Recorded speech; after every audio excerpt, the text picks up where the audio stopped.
Otin yhteyttä sinuun, koska jotain todella pahaa on tapahtunut. Liittyykö tämä siihen kirottuun taloon ja kauhun yöhön 10 vuotta sitten? Kyllä. Ystävämme Lauran ruumisarkku on kaivettu ylös haudastaan viime yönä. Hyvä Jumala.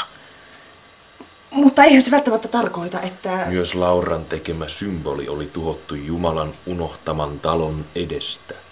Ja sitä symbolia ei kukaan ihminen voisi löytää eikä tuhota. Se on siis kaiken takana. Sitäkö yrität kertoa? Pelkään niin. Uskon sen etsivän meitä nyt. Se siis tapahtuu taas. Henget kuiskivat unissani siitä. Miksi et sitten ottanut yhteyttä minuun? Koska nyt tiedän, että sieluimme kohtalot ovat samanlaiset. Mitä tarkoitat? Meidän on vielä kerran noustava taisteluun muinaista pahuutta vastaan. Koska silloin... Laura ei kuollut turhaan puolestamme, vaan hän antoi meille jotain.